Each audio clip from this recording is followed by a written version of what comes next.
Welcome everybody to the lecture series on non-seaward sanitation. The lecture series has been curated by National Institute of Urban Affairs and Ecoscience Services Foundation.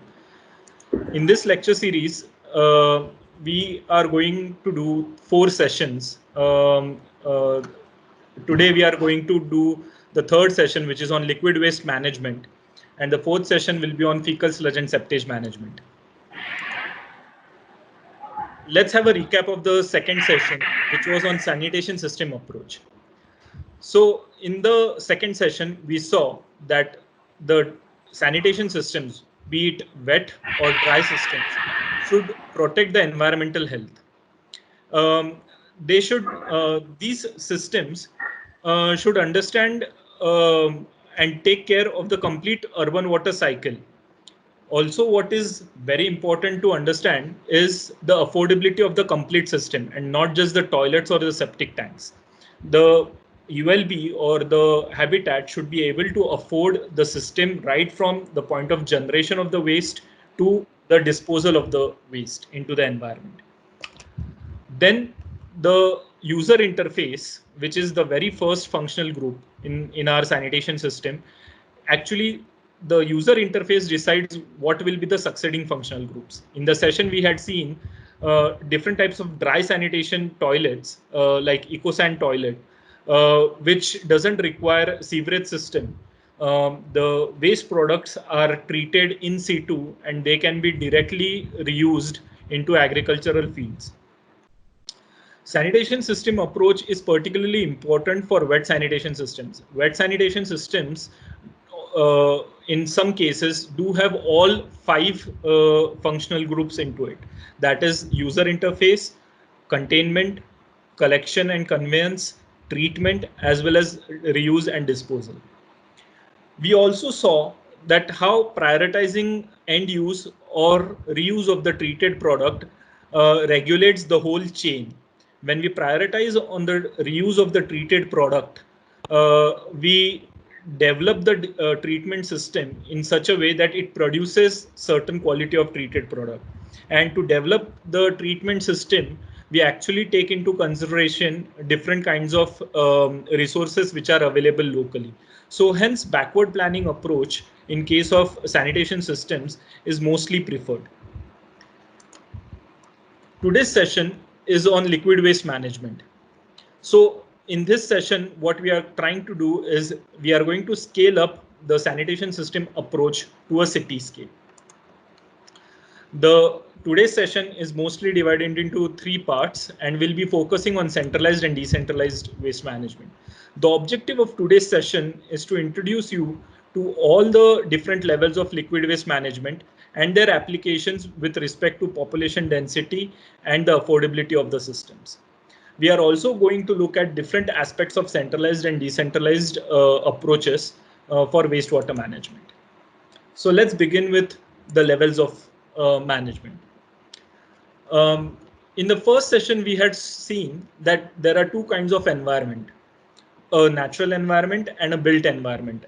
And it is very important to maintain equilibrium between these 2 environments. And to maintain the equilibrium, we need environmental services. Environmental services such as water supply, sanitation, solid waste management, and stormwater management. But the built environment can vary a lot from city to city, or even in a city, the built environment changes when you go away from the city center to the peri-urban areas. What changes or what characterizes this change is population density, or the type of housing, or the availability of space for the utility infrastructure, such as sewerage systems and treatment plants, and also the affordability of the services, environmental services changes. You can see in the picture shown on the screen how the population density or the type of housing is changing from left to right. Now let's understand the characteristics of the habitats and understand the applicability of the systems. The urban habitat, which is mostly characterized by very high population density, they have high-rise buildings. Also, the affordability of the people living in urban habitats is high. Also, since the population density is high, there is usually lack of space for putting up the utility infrastructure, be it for liquid waste management or solid waste management. Yeah, so the centralized systems, the properties are connected to sewerage systems directly. The wastewater is transferred from one urban watershed to another urban watershed, and hence sewage pumping stations are used. At the end of this sewerage network, there is a centralized treatment plant which treats the wastewater and then disposes it usually to rivers or seas. The next type of habitat is peri-urban habitat. It is usually characterized by moderate population density. It has multi-story buildings, and also the people who usually work in the urban areas, they live here, and hence the affordability of the services is also pretty good. In this case, we do need decentralized systems.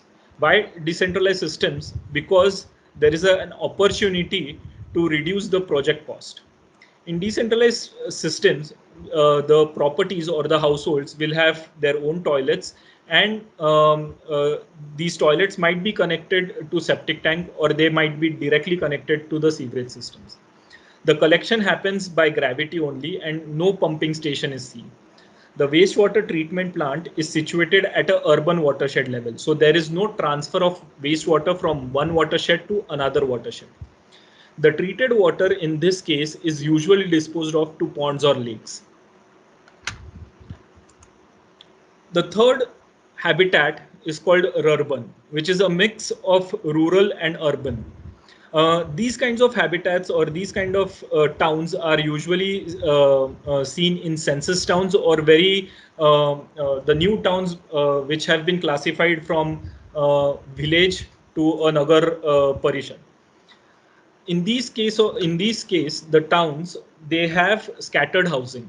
The buildings are usually 2 to 3 stories, and the affordability of the services is relatively less, as the people living in these kinds of areas are usually employed at factories or industrial estates.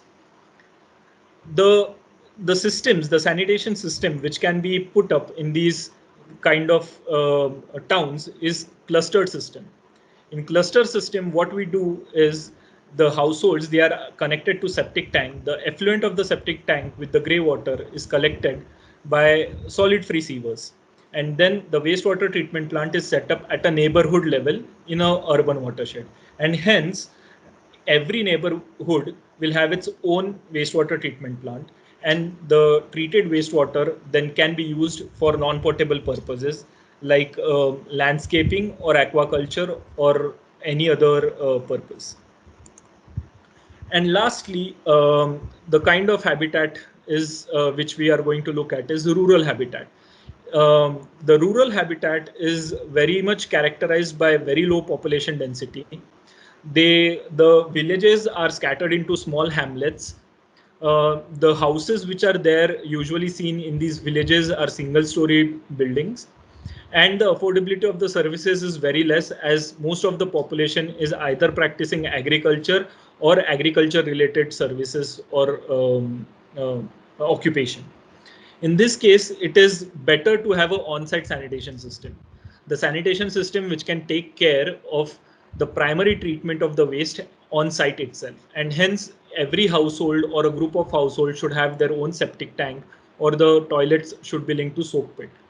The treatment happens in situ at the household level, and the disposal of the wastewater can happen in the leach pits or soak away zones.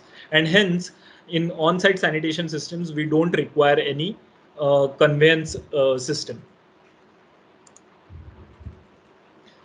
Now, now we have seen there are 4 different levels of wastewater management. Let's see the very first level of wastewater management, that is centralized wastewater management. In centralized wastewater management, we usually say that it is a water driven infrastructure. The water is mixed with solids, and then it is transported from the point of generation, that is the properties, to a treatment plant. The design of these conveyance systems is done on the principle that no deposition of the solids should take place in the pipes, else they will clog. And hence the gradients of the pipes are adjusted in such a way that no clogging happens. Also, to transport these solids at minimum of 135 liters per person per day of consumption of water is required. This water consumption can be met with piped water supply and also groundwater supply. So usually in cities, the properties are dependent on both these water resources. What happens at the end point of the sewerage system is the treatment plant takes the wastewater and it tries to separate the solids and the liquids.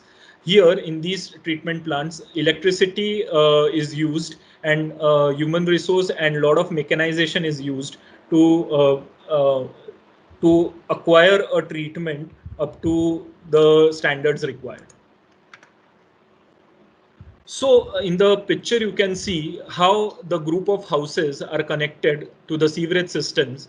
And after that, there is a sewage pumping station, which is pumping everything to the STP. In this case, in centralized wastewater management systems, there is one very critical thing which needs to be taken into consideration. That is the disposal point. The disposal point should be large enough to accommodate the daily load of organic constituents and nutrients. We all know that the standards for wastewater discharge for a centralized STP is 10 mg per liter BOD. If 1 mld of such if a STP with 1 mld capacity is discharging 10 mg per liter BOD water into a river, it means that daily 10 kg of organic waste is being disposed of into the river, and hence the river should be large enough to accommodate daily 10 kg BOD of waste. This is one of the reasons why most of the rivers are polluted. Even though the cities are trying or achieving higher degree of treatment or putting up more than one STPs to cater to complete population, the rivers are simply not big enough to accommodate the discharge on a daily basis. Let's see how the centralized systems impact the environmental health. So we know that most of the cities in India, the big metro cities, are situated on banks of the rivers. So the city grows from few houses to high-rise buildings to commercial places to peri-urban areas where townships come. Each of these zones are then divided into urban watersheds, and each urban watershed will have its own sewage pumping station, which pumps all the waste to the treatment plant. The treated water is wastewater is disposed of into the rivers. But what happens to the sludge in this case is most of the times it has to be disposed of into a landfill. And if there is no landfill, then it is simply disposed of into the environment. In this case, what happens is the risk of failure is very high. If any one of the sewage pumping station stops functioning, then all the wastewater which is collected into that sewage pumping station is diverted into a stormwater drain, and this drain is directly connected to the river, and hence the river quality degrades. So we can see some very obvious limitations of centralized systems. The very first which we discussed now is the risk. If something is not working or if something breaks down, then the complete system can shut down, and hence the risk of environmental pollution is really high. Also, centralized systems do have a very poor reachability. The urban areas which have informal settlements or slums, the sewerage systems cannot reach to these households. The centralized systems are quite complex and requires professional and skilled operators to implement as well as to operate the systems. In the session 2, we had seen in the video of Bhandewadi STP how sophisticated monitoring was used to run the whole plant. This also requires expert operators in the industry. Centralized systems also allow the cities to transfer the pollution from the household to a city level and beyond. And hence, the cities which do have a sewerage system but don't have an STP at the end of the sewerage system are actually creating more pollution, river pollution, as compared to cities which don't have sewerage systems at all. The reduced water the centralized systems also reduces the opportunities for reuse of the treated wastewater. This is so because very high quantum of wastewater is produced at a treated wastewater is produced at a single point, and hence it cannot be consumed at that point, and it needs additional infrastructure so that it can be sent to other places.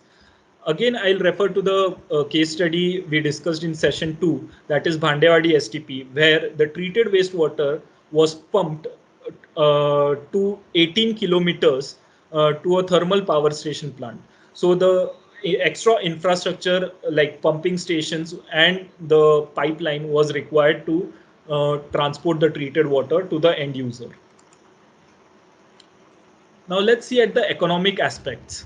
In case of decentralized sanitation systems, there are mainly three stakeholders. The very first is the ULB, the second household, and the third reuse industry. In this case, the roles and responsibilities of each stakeholders are different.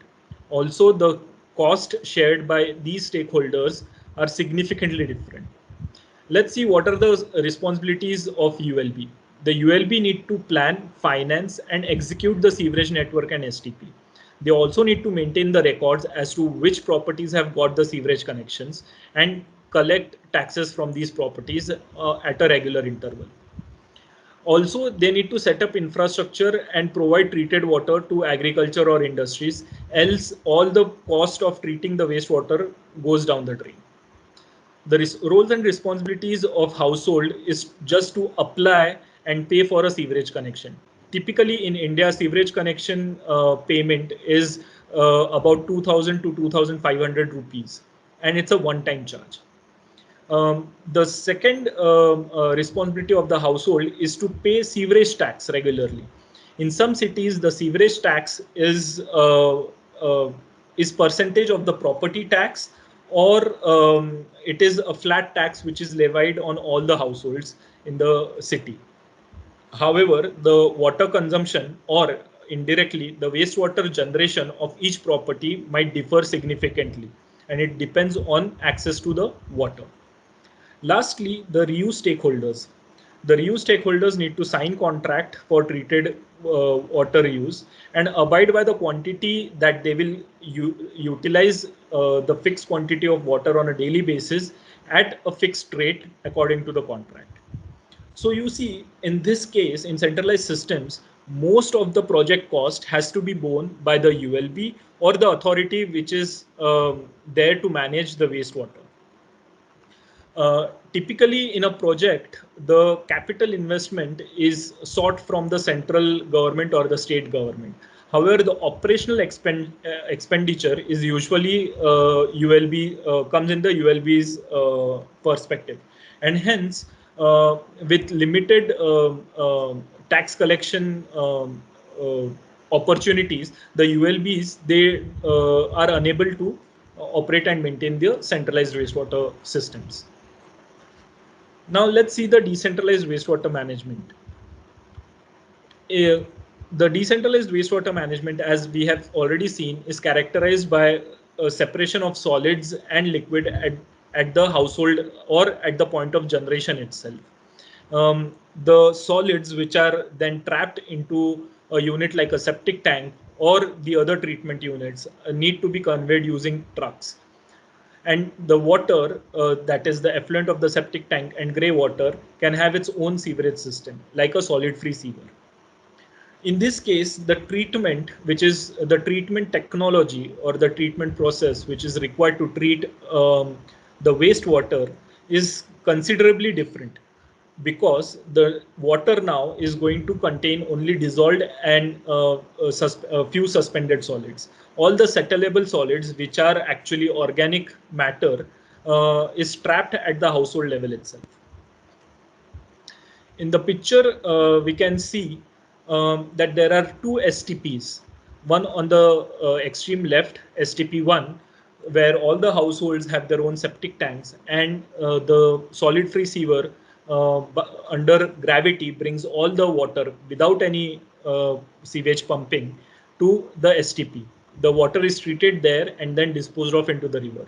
The next urban watershed is STP2, where again the group of houses have their own septic tanks and conveyance network. On the extreme right, you see that the population density is so less that the city thinks that on-site sanitation systems would be better for these houses. And in future, a sewerage system in the form of gravity sewers can be put there. So how decentralized systems can help to protect environmental health? Like before, we have a city, but now if proper regulations come into place, then the new watersheds which are developed, they will have their own wastewater treatment systems. They will be adding these urban watersheds will be sustainable enough in itself. So here on the right, we can see all the watersheds which are green in color can take care of their of the wastewater at the urban watershed level itself. And hence you can see there is a very diffused level of pollution to the river which is going in this city. And hence the river gets time to revive itself and rejuvenate itself. Every natural water body, surface water body, has its own rejuvenation power. When the pollution load goes beyond this rejuvenation capacity, the quality of the river declines.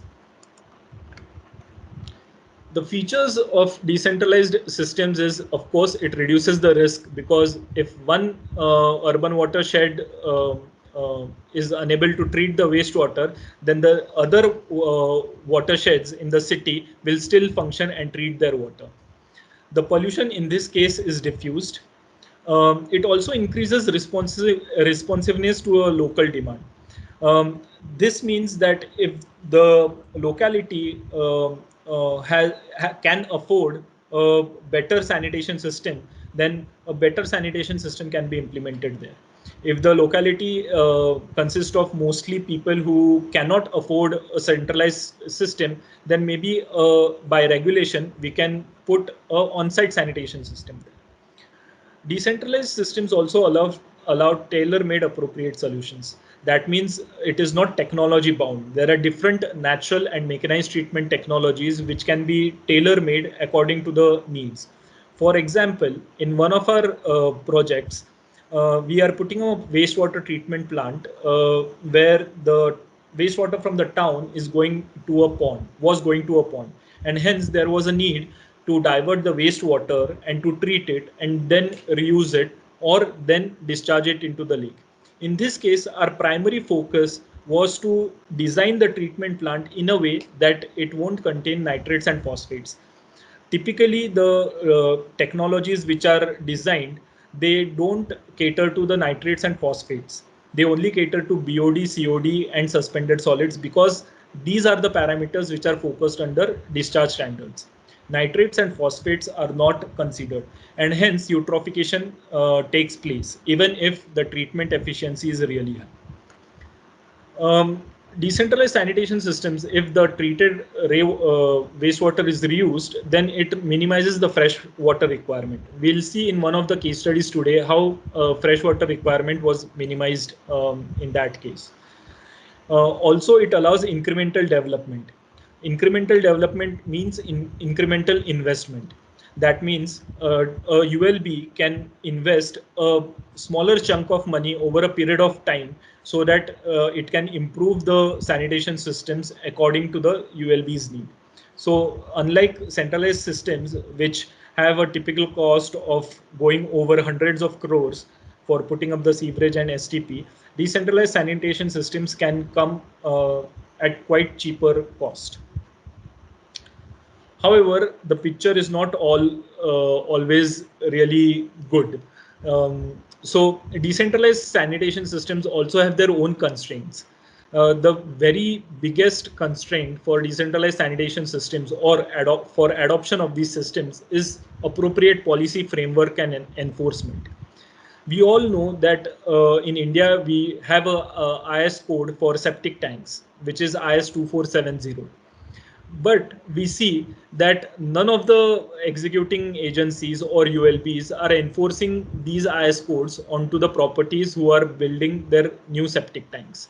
We see different kinds of septic tanks, different sizes, 2-chambered, 3-chambered, different depths coming into place. And hence, it is very difficult for the authorities to even gauge as to what quantum of sludge or fecal sludge needs to be handled. Also, in these decentralized systems, there is a requirement of the capacity to plan, design, and implement these systems. These capacities should be available locally. The coordination in these cases between the government and private sector as well as the civil societies is really important. Why civil societies or organizations like NGOs or CBOs are required is to take the message from the policy or from the regulation to the last numerator in the city, that is the properties. So the CBOs or NGOs can play a significant role in awareness creation. Also, if done properly, they can also be a part of the enforcement agencies. Um, uh, Decentralized sanitation systems should be also compatible with knowledge and skills which are locally available. There have been cases of these systems which have been put up, but the components which are required to run these systems are not available, and hence after the breakdown, these systems don't function for a very long time, or they completely go dysfunctional. Also, if we take into consideration a very long period of time, that is say 30 or 50 years, the various small investments which are made from time to time, they lead to a bigger investment. However, this is not really a bigger problem because these investments are done over a period of time. Now, the economic aspects. In case of decentralized sanitation systems, there are 4 stakeholders. The 4 stakeholders are ULB, the desludging vehicle operators, households, and the reuse stakeholders. Let's see the roles and responsibilities. In this case, the roles and responsibilities of the ULBs are pretty similar to a centralized systems. That is, they have to plan, finance, execute the system, also collect, maintain the records and collect taxes. However, a major focus of the ULB in this case should be on the very first step, that is preparing appropriate policy and enforcing it across the town. The second stakeholder, which is the cesspool truck operators, most of the cities have private operators. The ULBs either have no trucks or very few trucks, and hence private companies or private operators have sprung up in the cities. These operators need to register with the ULBs and take licenses. A few of the ULBs in India have started licensing of these truck operators so that there is some binding of the clauses from the contract to regulate their business. Also, the main function of these operators is to provide service to the households whenever they require. Now, the main stakeholder is the household. It is main stakeholder because it is not only going to invest money to build a toilet, but also going to invest into making a containment system, which is very much required in a decentralized sanitation system. It also needs to regularly desludge this system, because if not desludged, then the sludge will create odor issues or nuisance to the household. And also, lastly, they need to pay sanitation tax if the ULB is levying any tax. Lastly, the reuse stakeholders, they need to reuse the wastewater. Uh, so here we have seen that in totality, the project cost, the most of the cost is borne by the household. because they are setting up partial units for the decentralized system by their own expenses. Now let's take a look at two case studies. The very first case study is of College of Engineering, Pune. This is one of the biggest engineering college in Pune, Maharashtra, with a hostel campus.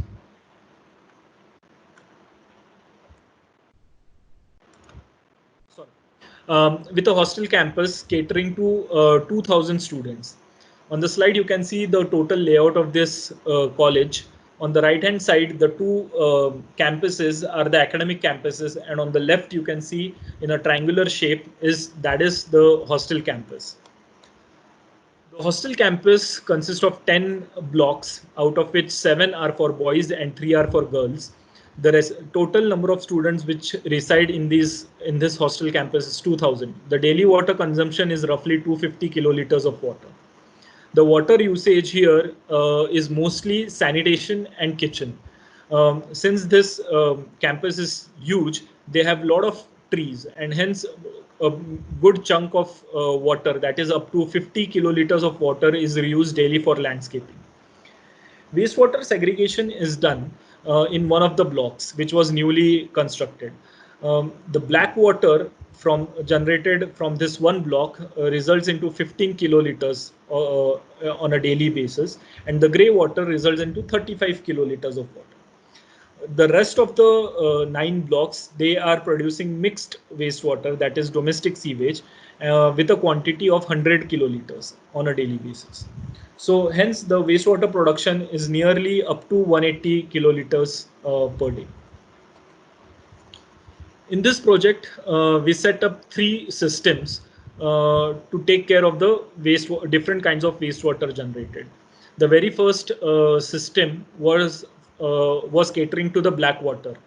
So for 15 kiloliters of black water, we set up a system with a design capacity of 40 KLD, taking into consideration that the future development of blocks which will take place will also implement segregation of wastewater, and no new system will be required. The black water can be treated in the same system.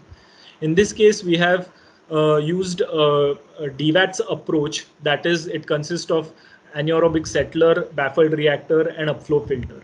After this partial treatment, this 15 to 20 kiloliters of water is discharged into municipal sewer. The next system B is that for grey water. So the design capacity is 40 KLD, and the technology which we have implemented is vertical flow constructed wetland. So after the secondary treatment, the water is passed through sand filter and UV, and then it is reused for land application. Currently, the college is using this water for toilet flushing, as land application varies throughout the year. The system C, which caters to the mix of black and grey water, that is domestic sewage, is of design capacity 100 KLD, and it consists of anaerobic and aerobic treatment. Post the complete treatment and tertiary treatment using sand filter and UV, the water is diverted for toilet flushing. The reclaimed water currently on a daily basis, which is generated, is 150 KLD. The reuse is happening of about 110 KLD, and mostly the water is being reused for toilet flushing and landscape. The primary objective of doing this whole project was to minimize the freshwater reduction, to minimize the freshwater consumption. Before this project took place, the hostel campus was facing a lot of water scarcity, especially during summer season. There were days where the students didn't get enough water for even bathing. So now, after this project, most of the fresh water is only consumed for bathing and cooking, whereas for all non-potable purposes, treated wastewater is used. Here in the first photograph, we can see the anaerobic treatment, that is anaerobic settler, baffled reactor, and upflow filter. All are placed into this red block under the parking area of the campus. Hence, virtually no space has been occupied by the treatment system. The second stage, that is the vertical flow wetlands, they look like this. In this case, the distance between the vertical flow wetlands and the hostel building is roughly about 10 feet. There are no odor nuisance or mosquito issues. If designed properly, these systems can perform very efficiently without any nuisance. In also for tertiary treatment, we have UV and UV disinfection. A very innovative pumping system which we have applied here is hydropneumatic pumping. So and that has been done to reduce the energy consumption for pumping. Hydropneumatic pumps usually consist of at least 3 pumps, and they switch on and off depending on the water demand. So when the water demand is at its peak, all the 3 pumps will operate automatically, and when the water demand is low, only 1 pump will operate, and hence the electricity consumption is drastically reduced. So this was one example of decentralized wastewater management.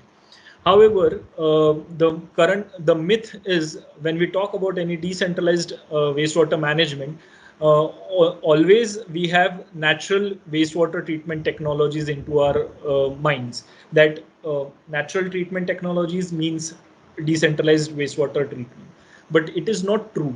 Even mechanized systems nowadays are being adopted at a decentralized level. This next case study helps us to understand how. So the next case study is about Amnora Park Town, which is again in Pune. This park town is actually a township. This township has more than 28 buildings, mostly high-rise towers. The water source is piped water supply and groundwater. They have multiple bore wells throughout the townships which cater to the freshwater needs. The water consumption currently is up to 2.5 MLD, and the wastewater generation is 1.75 MLD. This township has its own sewage treatment plant.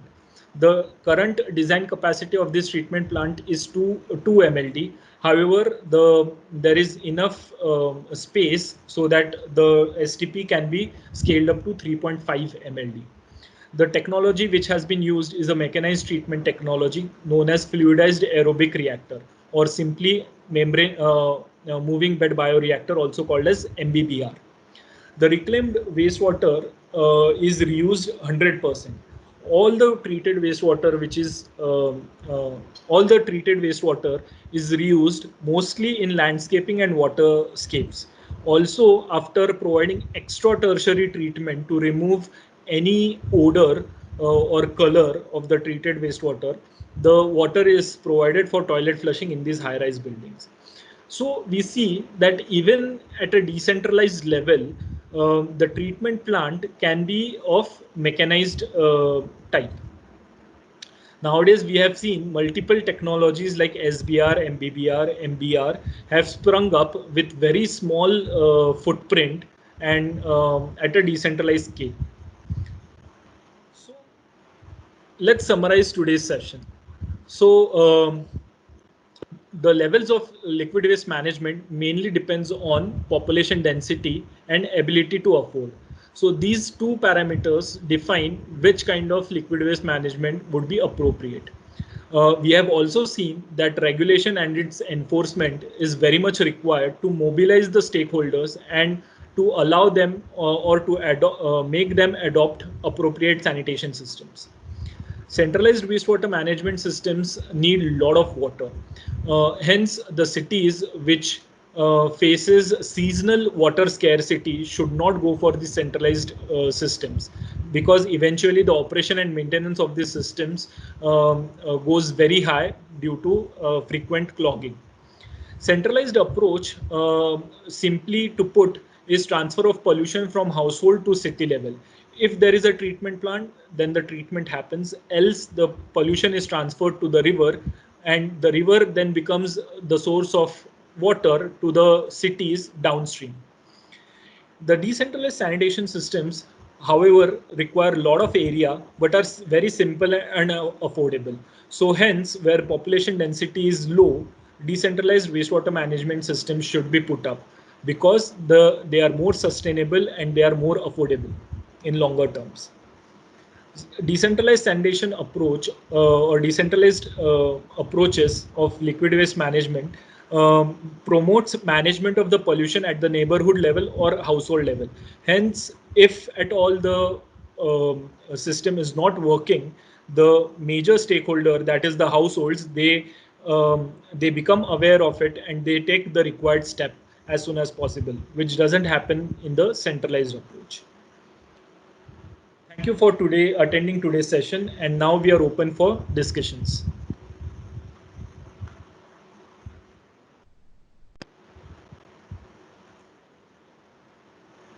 Any question from any of the participants?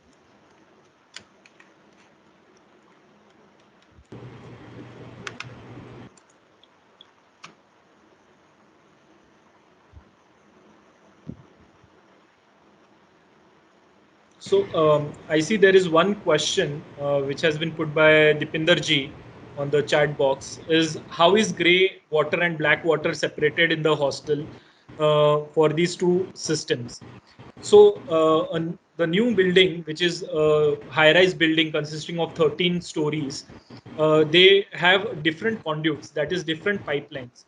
One pipeline caters to only black water from the toilets, and the other pipes are for grey water coming from the bathrooms as well as the kitchen, which is situated on the ground floor of this hostel.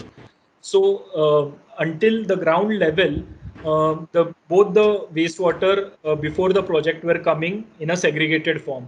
What we did was to extend this pipeline up to the treatment systems by taking help of gravity. So there was no sewage pumping involved in that case.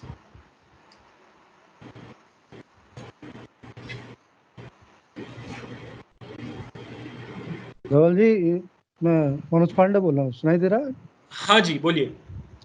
है? One is, मेरे दो सवाल हैं। एक तो क्या कोई उत्तराखंड में हिली एरियाज की कोई केस स्टडी है? पहला सवाल तो ये था। और दूसरा सवाल मैं ये जानना चाह रहा था कि what I know basically the challenges in hilly areas, you know, there I think natural decentralized systems would be better. But Right. in Uttarakhand, the problem is that we have also, besides watershed, we have something which we call spring shed. Now, these spring shed and watershed are not the same thing, you know. Right. Spring shed can move from one watershed to the other watershed. दिक्कत ये होती है कि when you have septic tanks in a particular area, in hilly areas, there is a possibility of contaminating this spring shed, and it has been found that the quality of the springs in hilly areas have deteriorated, and there were, these coliforms have been found there. Right. This is one of the major issues. So, are there any technologies with respect to the hilly areas say, for example, in creating these constructed wetland and Right. septic tanks? सो आपका जो पहला सवाल था, is there any case study in Uttarakhand? So as per my knowledge, decentralised level का जो waste water management है वो actually बहुत सी सिटीज़ में दिखाई गया है। जैसे देहरादून में भी एक प्रॉपर्टी है अंतरा रेसिडेंसी करके, उनका खुद का एक वेस्ट वाटर ट्रीटमेंट प्लांट है। तो in itself it's a decentralised waste water treatment plant, although it's a mechanised treatment plant, it's a decentralised treatment plant.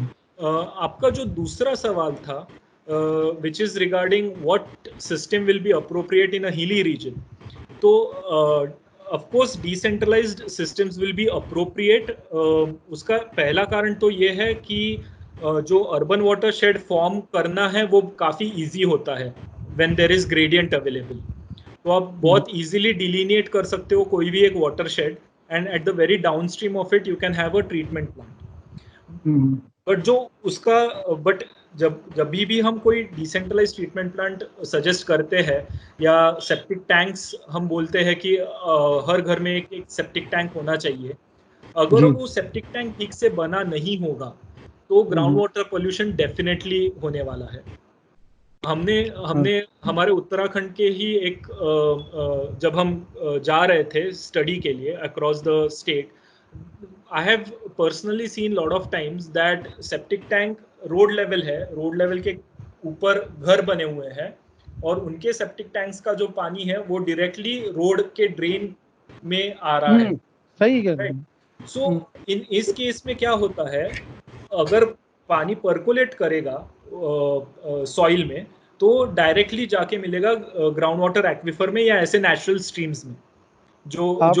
आपको मैं एक बात और बताऊं कि ज्यादातर जितने सेप्टिक टैंक्स बने हुए हैं उन सेप्टिक टैंक के नीचे एक टैप लगा होता है, और जब बरसात तेज आती है and when there is lot of rainfall here in Uttarakhand, they open these taps right at the bottom, and all this, the gad, it flows into what we call gadheras out there. They are called gadheras. So this is what happens. ये एक practice हमने देखी है उत्तराखंड में, specially ऐसे घर जहाँ पे septic tanks cleaning vacuum truck से नहीं कर सकते, वहाँ पे मोस्टली ये टैंक्स को छेद कर दिया जाता है मॉनसून सीजन में, तो सारा टैंक खाली हो जाता है, या आपने जैसे बताया एक टैप की अरेंजमेंट की होती है। अगर आप एक्चुअली IS 2470 कोड अच्छे से पढ़े तो उसमें भी उन्होंने ये टैप वाली प्रोविजन दी है, बट वो टैप वाली प्रोविजन दी थी क्योंकि पहले के जमाने में जब वो कोड बना था तब वैक्यूम ट्रक्स नहीं थे, तो जो सेप्टिक टैंक एम्प्टी करना पड़ता था वो मैन्युअली करना पड़ता था। सो जो पर्सन है जो एम्प्टी कर रहा है उसको एक्चुअल टैंक में ना जाना पड़े, इसलिए वो नल की सुविधा की जाती थी कि वो नल खोलेंगे और बाय हाइड्रोलिक प्रेशर वो स्लज बाहर आएगा एक अलग से चेंबर में, और फिर वो चेंबर से स्लज उठा के ट्रांसपोर्ट किया जाएगा। सो ऐसे वो सबसे पहले सेप्टिक टैंक का जो डिजाइन था वो ऐसे था। ऑल्सो IS 2470 के 2 पार्ट्स है। पार्ट 1 जिसमें उन्होंने सेप्टिक टैंक के बारे में बताया है, जो पार्ट 2 है वो ये कहता है कि सेप्टिक टैंक के बाद एक सोक पिट होना चाहिए, सोक पिट होना चाहिए या एनारोबिक फिल्टर होना चाहिए, और या सोक अवे जोन होना चाहिए। And this is specially important for हिली टेरेंस, जहाँ पे पानी अगर हम छोड़ देते हैं तो वो बाय ग्रेविटी नीचे की तरफ आएगा। So instead of that we can put soak pits which will actually help the water to get dispersed into the ground in a proper way. और जो ये है पोल्यूशन की समस्या है वो तो डिपेंड करता है कि ग्राउंड वाटर लेवल कहाँ पे है। अगर ग्राउंड वाटर लेवल हाई होगा तो पोल्यूशन जाहिर है होगा इवन विद जैसे हमारे यहाँ की नगर पंचायत है, उनकी जो the amount of population is about 5000. Right. So if you actually look at that with this kind of technologies, that's like MBBR technology you're talking about, it's almost like a decentralized system. In Nainital also, they have got 4,000, 5,000 houses connected to a MBBR technology system. Though it's a STP, but more on a decentralized side. Right. और sewage pumping का use ही नहीं होता है। टेहरी में भी हमने देखा कि टेहरी के जो न्यू सिटी बनी है टेहरी की, वो एक्चुअली पहाड़ के 2 साइड में बनी है। जो मेजर चंक है वो एक साइड में है, और वहां का सारा पानी with gravity without any pumping station is brought to the sewage treatment plant. I think वो 1 या 1.5 mld का ट्रीटमेंट प्लांट है टोटल, और बहुत ही अच्छी तरीके से चल रहा है। जब मैंने विजिट किया था treated water quality was excellent and even the biosolids which were produced were very good. However reuse बिल्कुल नहीं हो रहा था, बिकॉज वाटर अवेलेबिलिटी है वहां पे, डैम बहुत ही पास में है तो वाटर अवेलेबल है, तो कोई ट्रीटेड वाटर रीयूज नहीं करना चाहता। Even in agriculture all the waste treated water was actually going back into the dam. कभी हमें भी घुमा के लाओ भाई। बिल्कुल सर। चलिए ठीक है, thank you. Yes, welcome sir. Well, one question I have. Yes sir. You mentioned in the beginning that an STP with 1 mld capacity still under 10 BOD treatment produces 10 kg of BOD. Produces 10 kg of, in a way, organic load, even in the treated wastewater. Right. So that doesn't look much, isn't it? I mean, if you have a 100 mld plant, it will be producing 100 kg or 1000 kg. So but sir इसका जो oxygen demand होता है 10 kg BOD load का, वो काफी ज्यादा होता है। So when it is disposed of, अगर इसको लैंड पे डिस्पोज ऑफ करते हैं तो ज़्यादा इशू नहीं होगा, because it's mostly organic constituent which mixes with the soil eventually. But if it is disposed of into the river, what happens is river में जो डिसॉल्व्ड ऑक्सीजन होता है, which is usually by nature maintained somewhere around 3 to 4 mg per liter, वो decrease होना चालू हो जाता है. And on a daily basis अगर वो 10 kg BOD एक ही जगह पे पड़ता जाए तो रिजुविनेशन पावर बहुत घट जाती है रिवर की. Okay, okay, thanks. As we're discussing in the beginning of the session before the presentation started, so we are planning to convert these lecture series that we have into learning videos. So there will be the presentation part and also the voiceover by the presenter. And currently we are planning to upload it on our website. And in future, NIWA, in partnership with ministry, is launching the National Urban Learning Platform. So there, various type of digital contents will be uploaded, and we'll be uploading these videos. And few of our partner organizations have are already conducting such online training programs. Like RCVS Lucknow is doing it for UP. Recently, with ATI, we did a training for Uttarakhand. And similarly, we got to know from Mr. Chandra Naik that they are doing similar kind of training for Karnataka also. So if you can share such presentation that you are doing on non-sewer sanitation, be decentralized wastewater management or fecal sludge and septage management. So if you can share the recording, so there will, the presentation is there on the screen, then we have the voiceover. So it will be a good learning video kind of a thing. And if it's in a local language, like in Karnataka, if we can get it in Kannada, so it will be very helpful for us. So we can curate that video, give due recognition to the partner, and then get uploaded on the SCBP portal as well as in on the National Urban Learning Platform in future. Thank you for the information, Jyoti. The next session, which is going to happen on 1st of June, is based on fecal sludge and septage management. In this session, we'll be looking at the service chain, sanitation service chain, and going deeper into quantification of sludge. And also we are going to look at financial models and going to discuss in detail about demand desludging and scheduled desludging and how it is operated in a city. So thank you for attending today's session, and hope to see you in the next one.